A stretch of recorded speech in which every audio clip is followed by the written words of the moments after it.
We're good to go. All right, thank you. My name is Joe Pelle, P-E-L-L-E. I'm the Boulder County Sheriff. I'm here with Governor Polis and Representative Neguse, Senator Bennett, and others. We're going to give you a briefing and answer whatever questions you might have this morning. County Commissioner Claire Levy's here with me. Director of Public Safety Mike Hilke from the state. Overnight, firefighters continued mitigation efforts. Good news, we still have no reports of casualties or fatalities. The one missing person we had last night has been accounted for and is well.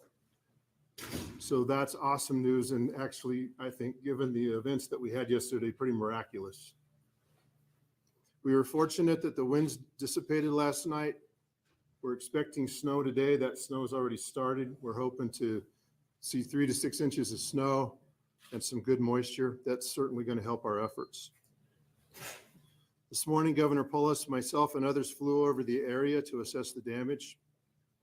We know there are approximately 2,000 homes in the burnt area. We certainly did not lose 2,000 homes.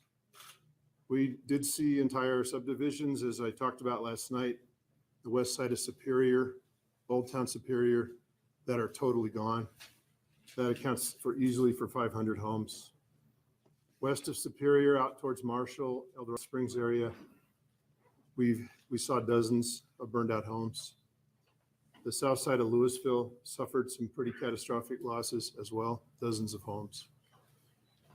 Damage assessment is continuing today. We won't have final numbers until late tonight or tomorrow, but we are fully expecting this to be 500 or more homes that were lost.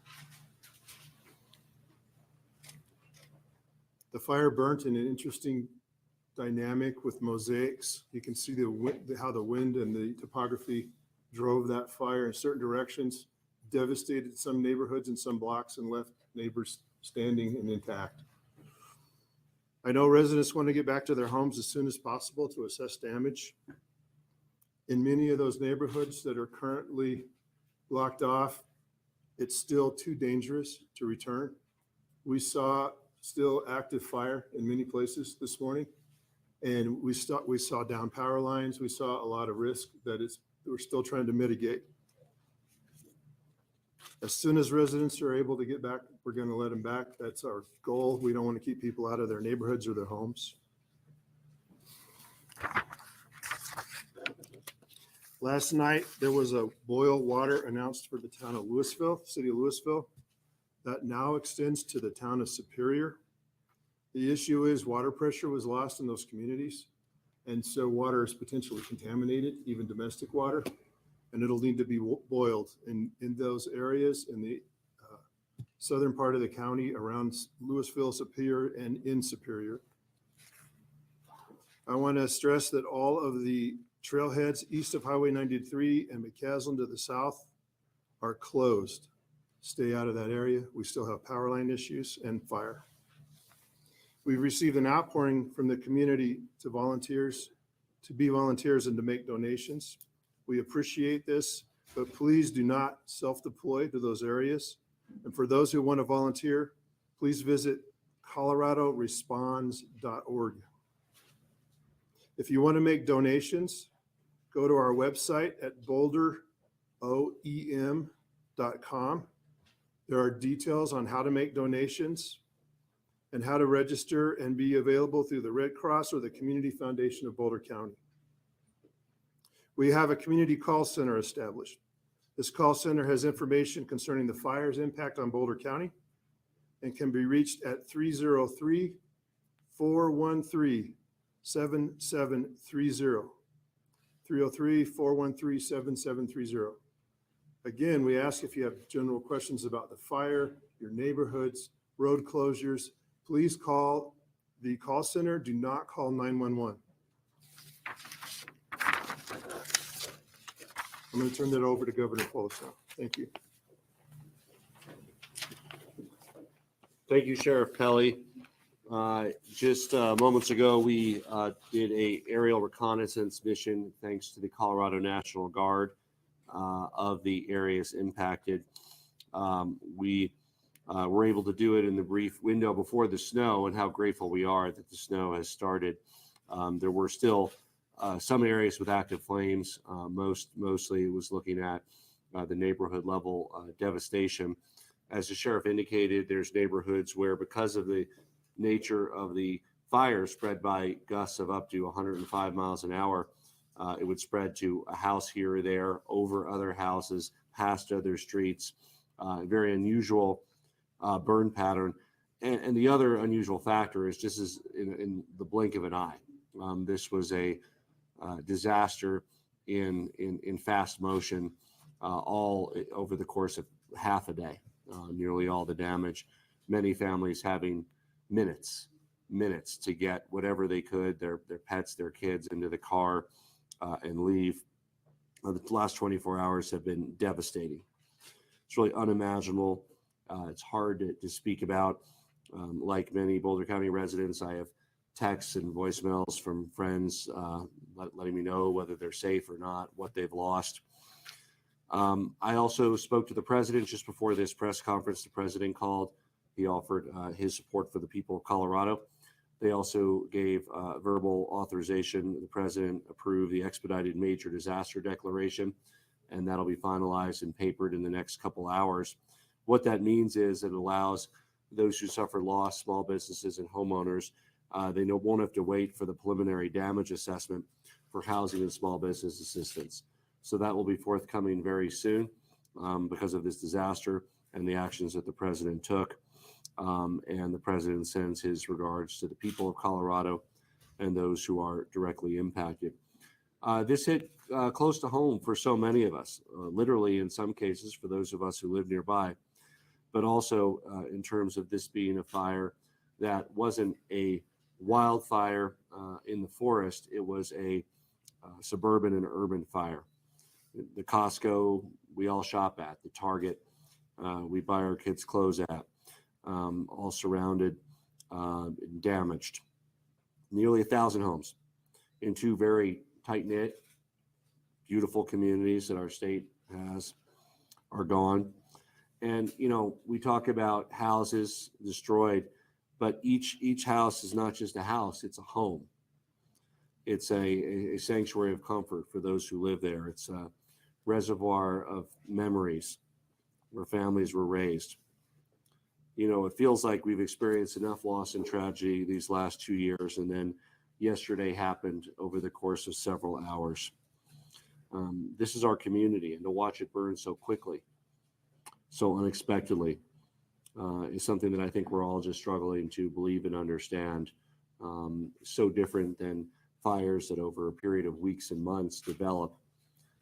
This played out with 105-mile winds over the course of half a day. We are going to work hard with families and small businesses to rebuild our treasured communities, homes and sanctuaries for folks, the short-term impact for housing needs. So far, it looks like the two major hospitals in the areas were spared. Looks like schools were spared. And we might have our very own New Year's miracle on our hands if it holds up that there was no loss of life.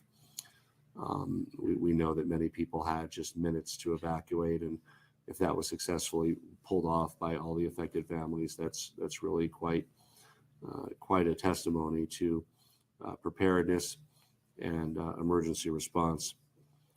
I also spoke to the FEMA administrator this morning and let her know that that with this expedited major disaster declaration, we're going to need all the help we can get. She asked other ways it could help. We talked about short-term housing needs.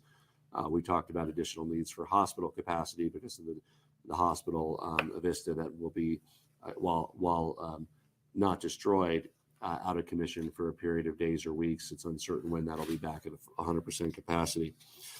You know, Mr. Rogers once told his audience, when I was a boy and I would see scary things in the news, my mother would say to me, look for the helpers. You'll always find people who are helping. And time again, we see those helpers here in Colorado. Sheriff Pelly, his deputies, Director Stan Hilke, National Guard, hundreds of brave firefighters from municipal fire departments across the Denver metro region, law enforcement, first responders. Many of these brave men and women themselves lost homes or were uncertain whether they even had homes to return to, but they stayed on the job. And on behalf of a grateful state of Colorado, we want to say a profound thank you to everyone who's helped. I'm now going to say a few words in Spanish. Buenos días. Las últimas 24 horas han sido absolutamente devastadoras. Es difícil de imaginar lo que ha pasado y difícil hablar de esta mañana. Esto no se siente real, se siente como si estuviéramos viviendo en una pesadilla. Yo hablé con el presidente y él da apoyo a las personas de Colorado y aprobó el Expedited Major Disaster Declaration. Y los fundos pueden ir a los negocios y a las personas que pierdan sus casas. Una y otra vez veo a esos ayudantes aquí en Colorado. Quiero dar gracias a Sheriff Pelly, Director San Hilke, los bomberos y todos que ayudan a las familias in Boulder County. A profound sense of gratitude for all those who have stayed up all night working to help those in need. I know there's families out there now watching this, not knowing for sure whether they have a home to return to. Know that we are with you every step of the way. For those who've lost everything they had, it's not going to be easy. It's not going to be easy. But you have your family, you have your health, you made it out. These are physical objects that you've lost. You will rebuild. We will mobilize everything the state has and with the support of the federal government to make sure you have the resources you need to rebuild your lives here in Colorado. With that, we'll turn it over to Senator Bennett.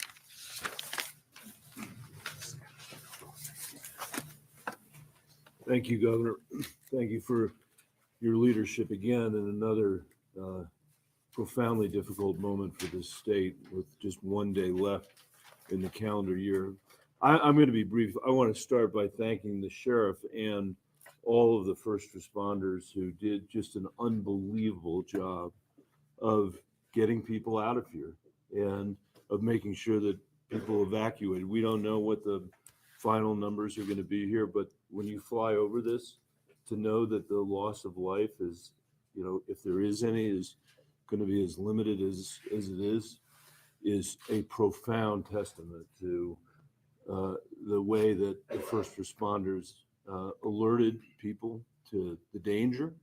And I think importantly, the way people themselves responded to the alerts that they received. And so I just want to start by saying thank you.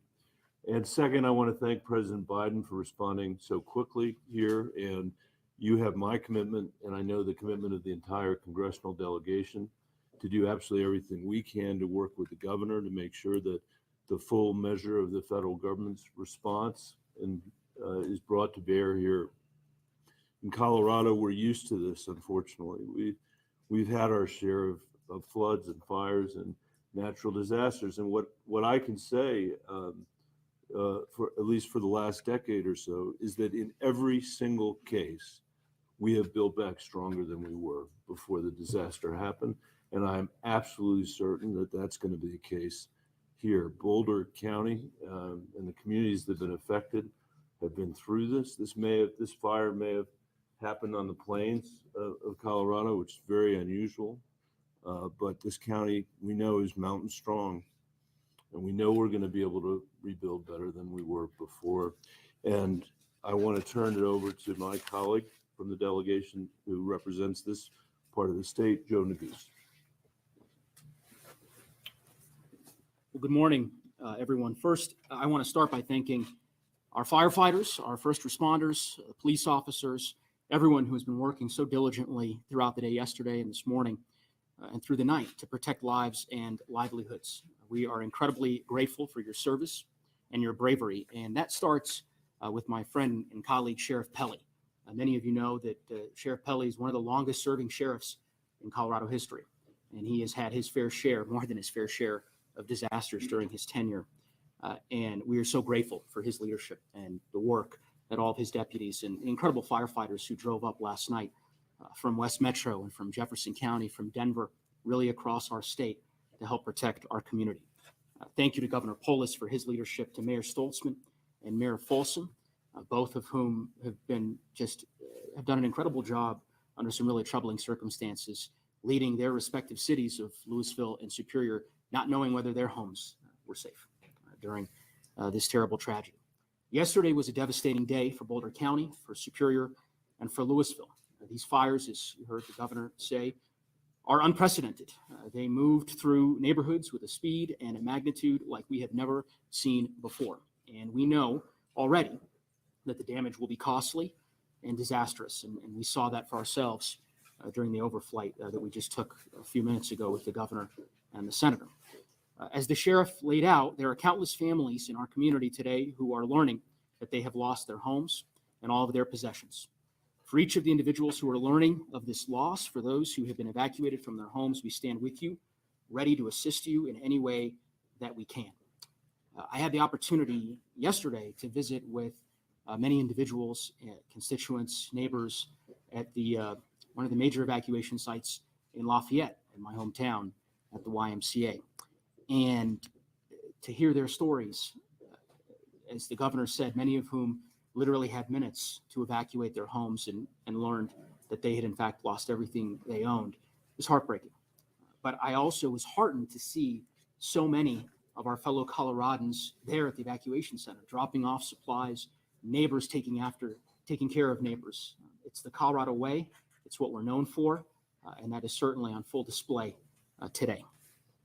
Our prayers are with everyone impacted by the fires. It's going to be a long road to recovery. We are grateful that FEMA gave swift authorization yesterday to the FMAG grants that were necessary to help battle the flames, and grateful to President Biden for his swift approval today of the major disaster declaration, which will be critical in terms of bringing federal resources here to Boulder County and to the many homeowners who have lost so much, for folks who are looking for housing assistance, small business assistance, and so forth. We'll be working with FEMA over the next several hours and with the state and local leaders to ensure that those resources are brought to bear as quickly as possible. I'll just close by saying, perhaps stating the obvious, which is that this has been an incredibly difficult year for Colorado and an incredibly difficult year for Boulder County. But we have been faced and tested with challenges before, and we've always risen to the occasion. And I have every confidence that we're going to do so this time around. And with that, I think we'll open it up for questions. Sheriff Pelley, any update on the origin? 1 second.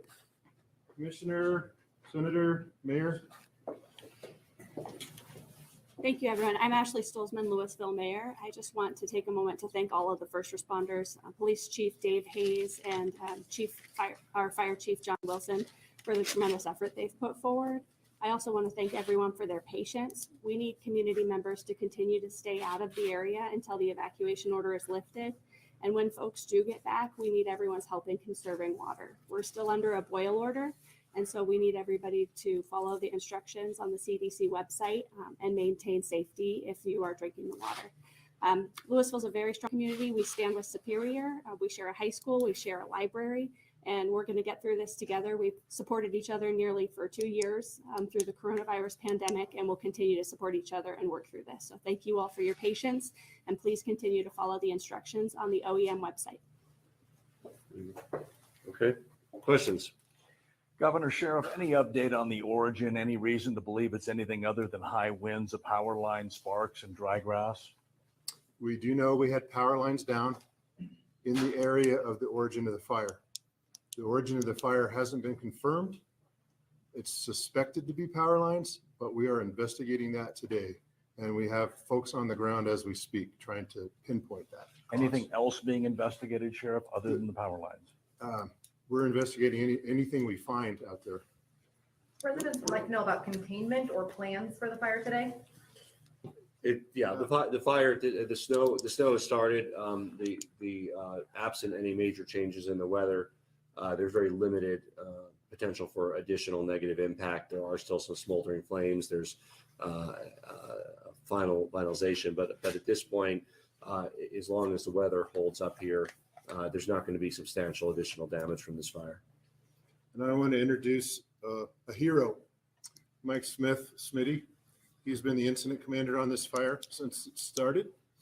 And is hopefully being replaced today by a federal incident manager, but he's done a hell of a job on very little sleep, and so he's available for those type of questions as well. The governor said there were nearly 1,000 homes lost. Is that accurate? So it's all a good guess right now. As I said, we know we lost approximately 500 homes around Superior, the west side of Superior. We saw dozens of homes burned out in between Superior and El Dorado Springs. We saw dozens of homes burnt in the south part of Louisville. I would estimate it's going to be at least 500 homes. I would not be surprised if it's 1,000. We also saw in the aerial reconnaissance, there were some homes that were partially destroyed. There were areas where there were roofs that were burnt out. So in addition to completely destroyed homes, with burn pits, there was a number of damaged home and damaged commercial properties as well. So some were totaled, some were destroyed. It'll take some time to get the final numbers back for the exact numbers, but as the sheriff indicated, over 500, upwards of 1,000, as well as a number of stores and commercial properties that were damaged. Governor, Sheriff, you were talking about maybe 1,000 homes, 2-3 people a home, 2,000 or 3,000 people were getting ready for snow here. How are we going to house all of these people? What are the plans? Realizing it's early, what can you share with those that are wondering where they can go, what they can do? Yeah, well, there's temporary emergency shelters, and those will, of course, serve people as long as needed. This was also a topic of my conversation with the FEMA administrator and the president about what FEMA can do to help support some of the medium-term housing needs of community of members that want their kids to be able to return to their school, want some sense of normalcy before the actual physical rebuilding of their home can occur. So that's going to be a priority of our administration, working with the federal government to provide as many options to people as possible.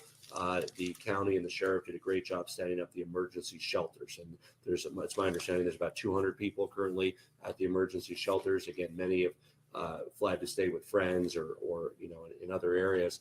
And that will likely continue as long as it's needed to serve those 200 people. Usually in these type of events, that can be a matter of weeks. What's the strategy for mitigating this fire? It had to have been incredibly difficult with those fires. And talk to us a little bit about what your firefighters went through, please. Smitty. So our strategy from the beginning was life safety. So with the winds the way they were and the fire behavior from the initial start of the fire was moving basically at the same speed of the wind and the light fuels. So our priority was to work in conjunction with our partners with law enforcement, EMS, and fire to get people out of the way. We didn't actively fight the fire for the first few hours. It was really about life safety. As we started to get a little bit ahead of the curve, we started to be able to anchor into some of the places and get some good firefighting done. But our priority through the entire event was life safety for both public and firefighters. And just to highlight how rapid this event was, this was a rapid fire over a period of hours with gusts of up to 105 miles an hour, leapfrogging instantly over highways, over roads, across neighborhoods. Really kind of an alignment of many of the worst possible factors that firefighters fear. I mean, first of all, a very dry fuel. We've had very little precipitation, very little snow, coupled with gusts of up to 105, 110 miles an hour, really led to a combination that was more destructive in a shorter period of time than anything we've seen. Sure, Billy, can you talk a little bit more about the power lines that were involved in this? Were they high tension lines, were they local service? And then also, Sheriff, you and Governor, I wonder if you can share a little bit what you saw from the air and what everything looked like on the ground. Be a little bit more specific. So I don't have details. My view of this entire event is from a sort of a 30,000 foot level. I don't know what kind of power lines or, whether there were transmission lines or individual lines into private property. I don't know. We are, again, actively investigating today, trying to determine the origin and cause of the fire. And when we get that and we narrow it down, we will make that public. What was the second question? Can you describe kind of in detail what it looked like above? Everyone's kind of seeing it from the side right now, but what is, are all the homes and neighborhoods destroyed? Kind of No, it's like any other fire we've seen where it's a mosaic and the fire runs in fingers based on topography and winds. And you'll see where the fire infuels, like in gulches where there's shrubs and taller grasses, where it entered neighborhoods and took out like an entire block. and then left everything around it standing. And then on the other hand, like on the west side of Superior in that subdivision in the old part of town, there's an entire community that's completely wiped out. That's just smoking holes in the ground. So it was intense in places, and then other places it just got in topography, driven by the wind, and it ran in fingers. Can you tell us what you know about utility lines and the potential for freezing temperatures overnight? I know they're working as hard as they can, as fast as they can to restore power.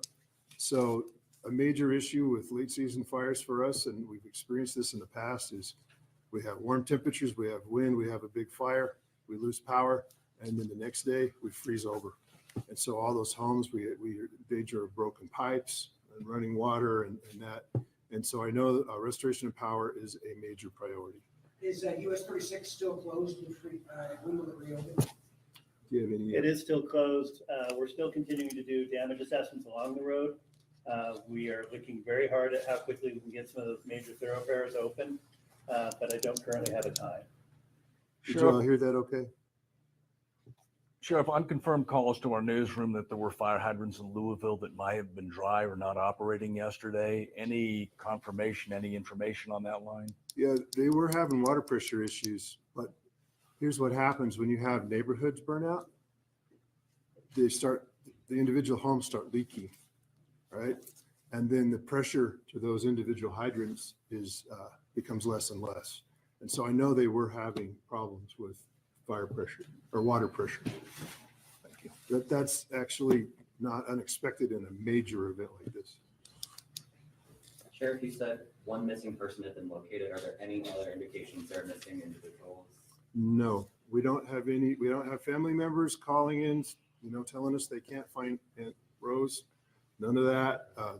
The one lady that was reported last night was found fine. It's unbelievable when you look at the devastation that we don't have a list of 100 missing persons, but we don't. And so, again, I'm hoping that's a miracle because it would be, given the circumstances. Any other utility issues, gas lines, anything else like that to be aware of or to get back in operation? We're working closely with Excel and all the different power providers in the area to do quick assessments on where we can. Like was alluded to previously, one of our big concerns, and we've got a group specifically working on how we're going to restore power where it's safe, to make sure that the power lines are inspected before we re-energize and that the gas lines are all intact before we do that. So we are actively working on that. As far as major transmission lines or gas infrastructure that's been damaged, I don't have any information on that. Sheriff, Governor, lots of calls to our newsroom from people wanting to know if their homes are still standing or destroyed. What is the best way you recommend people to get that information? You're obviously limiting access in some areas. What do you say to those people that want to know? So once the damage assessment is done, address by address, we'll be able to post a list of homes that were lost. That won't happen for a while. That will take at least a day to accomplish that. There is a map of the burn area that will be posted on the Boulder OEM website. Please keep in mind that only a portion of the homes in that burn area are affected, and there are a lot of unaffected homes.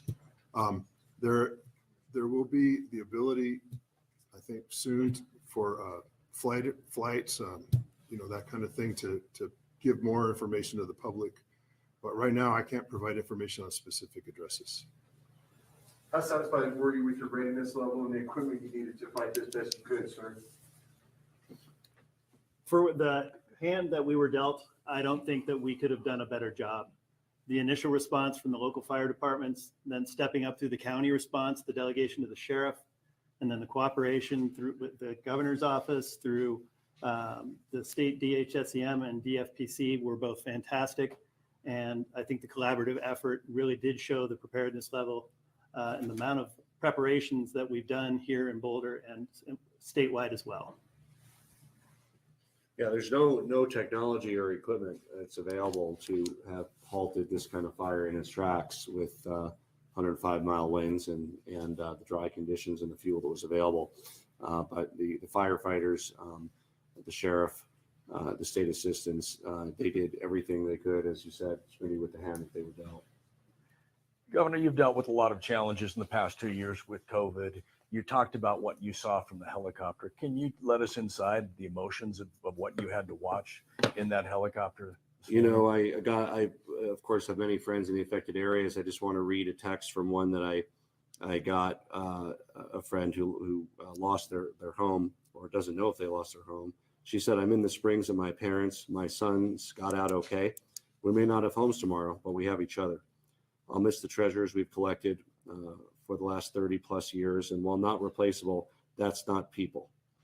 And remember, we will have homes. A house is made of sticks and stones. A home is made of love alone." With her attitude, the people of Colorado are resilient. The people of Colorado are strong.